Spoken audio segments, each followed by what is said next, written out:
Bonjour à tous, aujourd'hui une petite vidéo sur la religion des Vikings, religion entre guillemets, parce que vous allez voir que c'est pas exactement ça. Mais cependant aujourd'hui, si tu veux parler sacré, spirituel, divin, les gens ne comprennent que le mot religion. Voilà. Hein, les religions, on n'arrête pas d'en parler, elles sont soit détestées, soit adorées. Donc quelque part c'est un sujet à la mode, la religion. Mais vous allez voir que nos très chers Vikings n'étaient pas des religieux en réalité.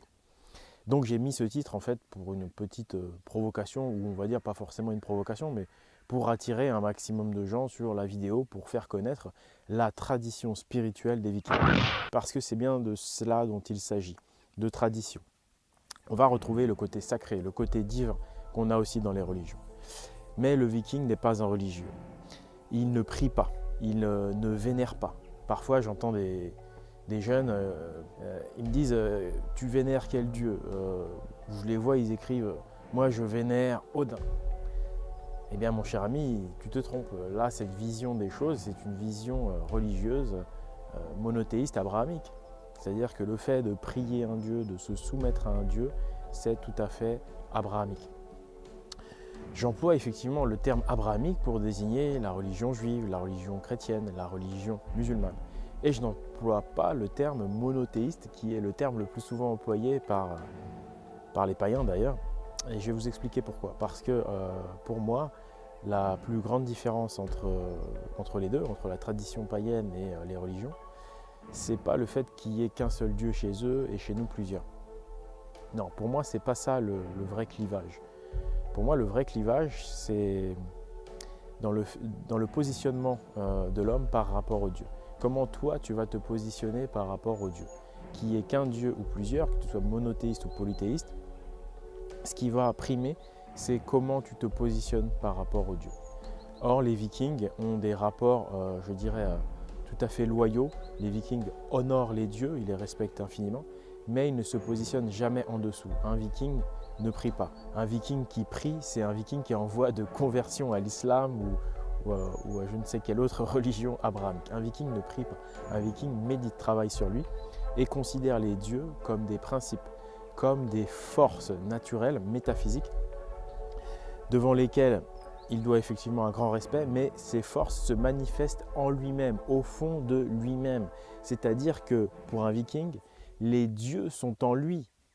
Et oui, mes chers amis, et pour moi aussi, les dieux sont en nous.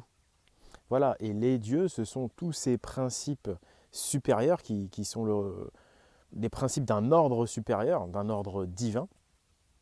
Et ce ne sont pas, si vous voulez, des entités que nous devons idolâtrer, devant lesquelles nous devons nous agenouiller, devant lesquelles nous devons nous soumettre. Et c'est là la vraie différence entre les religions dites monothéistes et les polythéistes. Encore que, justement, c'est une erreur de ma part de parler de polythéisme, puisqu'effectivement, il y a des religions polythéistes, donc dites païennes aussi, mais qui en réalité sont totalement différentes de la religion des Vikings, justement parce qu'ils font des offrandes, parce qu'ils se soumettent à plusieurs dieux. Donc là, ils vont avoir le choix de se soumettre à tel ou tel dieu. Mais en réalité, c'est la même approche que l'approche abrahamique, c'est-à-dire que selon mon opinion et selon l'opinion de tous les sages de la petite communauté qu'on a créée, enfin de tous les gens que je fréquente qui sont aussi des païens vikings enracinés dans des traditions multimillénaires, tous ces gens qui ont beaucoup d'expérience, qui sont des vieux sages, qui n'ont pas attendu la médiatisation des Vikings pour s'y intéresser, vous diront que c'est ça la vraie différence, c'est que le Viking, il a les dieux en lui. C'est comme l'esprit grec qui dit connais-toi toi-même et tu connaîtras l'univers et les dieux. Tu comprends? C'est vraiment là le clivage. C'est pas polythéiste contre monothéiste, c'est comment tu vois les dieux. Est-ce que tu t'agenouilles devant eux ou est-ce que c'est un rapport d'égal à égal? Les Vikings faisaient des deals avec les dieux, tu vois. Donc il y a un rapport d'égal à égal. Et puis tout le côté héroïque, aventurier des Vikings, évidemment, vient du fait que l'homme lui-même est connecté au divin. Nous avons un lien avec le divin et nous pouvons devenir de véritables héros, bref, nous pouvons nous rapprocher des dieux. Un Viking n'est pas dans la croyance, il est plutôt dans la recherche de la connaissance, dans la recherche de la vérité. Un Viking n'est pas un religieux, un Viking n'est pas dans le dogme, un Viking n'est pas dans l'idolâtrie. Voilà. Le problème, c'est tout ce qui va amener à l'idolâtrie, qui va faire que l'homme va se positionner en dessous d'une entité supérieure, quelle qu'elle soit divine ou pas. Quand tu te positionnes en dessous, tu as tendance avec ta prière à tendre la main d'un air de dire « donne-moi tout de suite, j'aimerais bien que tu me donnes ceci, j'aimerais bien que tu me donnes cela ». C'est une attitude, j'ai envie de dire, de mendiant. Hein. Finalement, c'est un peu de la mendicité, d'idolâtrer quelque chose et puis lui demander quelque chose en retour. Le viking, pas du tout. Le viking, il va aller chercher les choses par lui-même.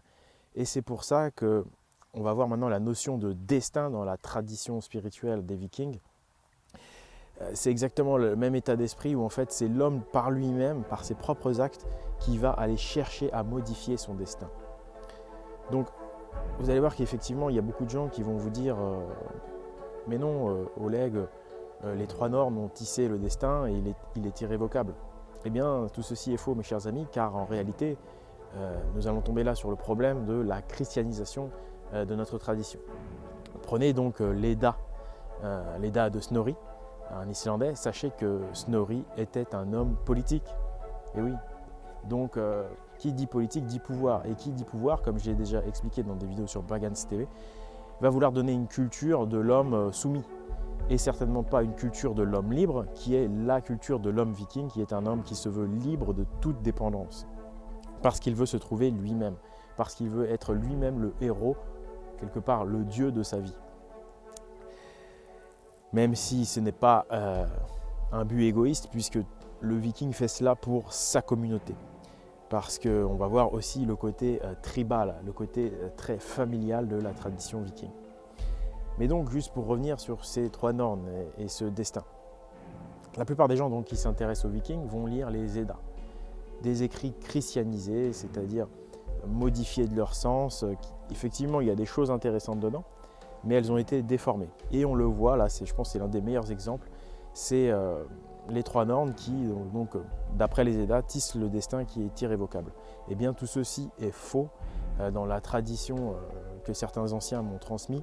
C'est pas exactement ça, il y a bien 3 normes, sauf que le futur est modifiable. Alors effectivement, il y a quand même de la voyance, c'est-à-dire qu'en réalité, lorsqu'on va voir une voyante, elle ne va pouvoir que te donner les probabilités, les plus grandes chances que tel ou tel événement t'arrive. Mais tu as toujours une part de libre arbitre, l'homme a toujours une part de contrôle en réalité. Et c'est toute la pratique spirituelle viking qui est tournée vers le contrôle de ce libre arbitre, vers la maîtrise de son propre destin. Sinon, à quoi bon si vraiment ils croyaient que tout était écrit? Croyez-vous qu'ils auraient eu un esprit comme ça, guerrier, aventurier, héroïque? Croyez-vous que c'est un hasard si ce n'est que les Vikings qui ont découvert autant de continents vers l'an 1000? Les Vikings ont quand même découvert l'Amérique 4 à 5 siècles avant Christophe Colomb. C'est quand même énorme. Ça vient bien de quelque part. Eh bien, ça vient de cet état d'esprit où l'homme est maître de son destin, où le Viking est seigneur de lui-même. Donc tout ceci n'est réalisable qu'à partir du moment où on est conscient qu'on maîtrise totalement, enfin non pas totalement, mais que l'on maîtrise une partie de son destin, même si effectivement il y a une part de prédestination, mais il y a toujours une part de libre arbitre. Ça c'est très important. Et ensuite donc le dernier point, ce sont les ancêtres. Ah les ancêtres, c'est hyper important pour un viking. Parce que là on arrive dans toute la tradition ancienne indo-européenne qu'on va retrouver aussi chez les Gaulois. D'ailleurs, tout ce que j'ai dit pour les Vikings est à peu près valable pour les Gaulois et pour les Slaves, etc. Pour toutes ces anciennes tribus indo-européennes qui descendent en fait toutes d'ancêtres communs. En fait. C'est pour ça qu'on retrouve toujours le culte des ancêtres chez les Vikings. Toute l'importance de la lignée, de l'héritage, le respect des ancêtres défunts, le respect du coup des enfants aussi. Bref, le respect de la famille. L'organisation sociale viking est tribale. Donc c'est-à-dire que tout est basé sur la famille. Il y a des liens familiaux entre, on va dire, l'homme le plus puissant de la tribu et l'homme le moins puissant ou la femme la moins puissante. Tout ça, c'est une grande famille parce que ce sont en réalité accrochez-vous bien pour ceux qui ne suivent pas le reste, ce sont quand même des branches de gens ce sont des souches d'hommes qui ont survécu à la dernière violente glaciation. Donc ce sont des hommes, au début des jeunes très peu nombreux, hein, en fait, des petites minorités de gens qui ont survécu au cataclysme de la dernière glaciation il y a des millénaires. Et depuis cette glaciation, eh bien, ces petites familles qui se sont donc agrandis, ont fini par former ce qu'on appelle des tribus. Et donc il y a une grande reconnaissance pour chaque viking envers les grands ancêtres qui ont survécu. Et d'une manière générale, on prend toujours comme modèle des grands ancêtres qui sont divinisés, c'est-à-dire que lorsque ces ancêtres ont accompli des grands exploits pour la communauté, pour la tribu, eh bien ils sont de véritables héros, ils sont divinisés. C'est là aussi on va voir, quand on parle de sacrifice, le vrai sacrifice à la base, là c'est pareil, il y a eu beaucoup de choses déformées. Le vrai sacrifice, c'est pour la communauté, c'est pour le bien de sa communauté, ce n'est pas un sacrifice pour un dieu comme on entend tout le temps. Je ne dis pas qu'il n'y en a jamais eu, mais je dis que le vrai sens du sacrifice à la base, c'est le sacrifice d'un homme qui devient héroïque, qui se sacrifie pour sa communauté, c'est-à-dire qu'il fait passer sa propre vie après celle des autres. Voilà. Donc c'est quelque chose de très beau et de très altruiste.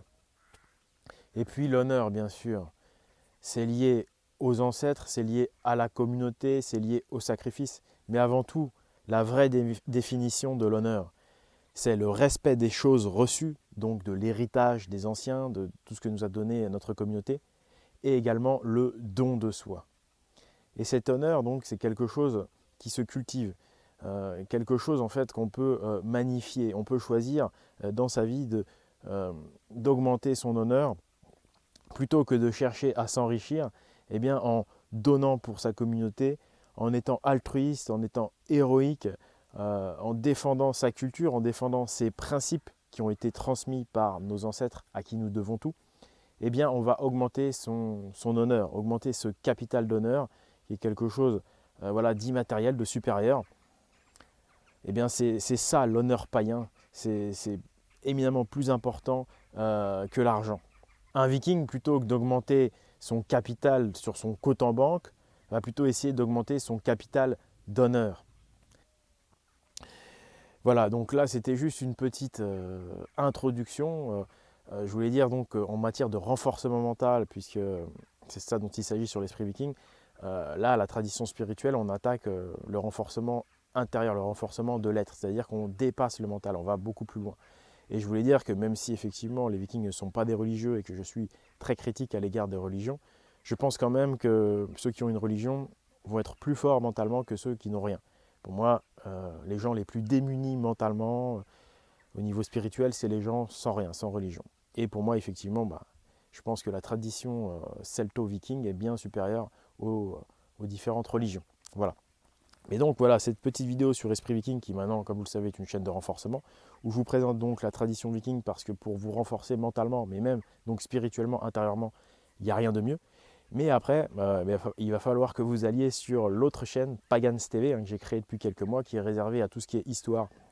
Where do they come from, these pagans? I have never in my life seen men fight as these Northmen fight.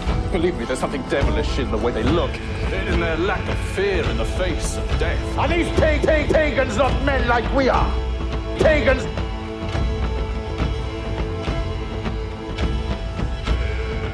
Spécialisation donc de la tradition viking. Tout ça, vous le verrez plus sur Esprit Viking. Donc là, je vous le rappelle, allez sur Pagans TV si vous voulez de l'histoire de Vikings, si vous voulez qu'on parle de Vikings. J'ai justement créé une communauté de Pagans et libres païens. Allez voir le site internet pagans.eu. On est en train de mettre en place un Discord pour que vous puissiez échanger, discuter. Voilà, si ça vous intéresse, les Vikings, les Celtes, les Slaves, les Germains, les Grecs, les Celtibères. Bref, si vous vous intéressez un petit peu à notre ancienne tradition, si tout ça, ça vous intéresse, vous fait vibrer, eh bien rejoignez la communauté. Il y a une page Facebook Pagans et libres païens. Il y a un site internet dessus, il y a un forum, il y a moyen d'échanger, etc. Donc c'est une petite communauté voilà, de libres païens, j'ai envie de dire. Les Vikings étaient bien des libres païens. Et comment ?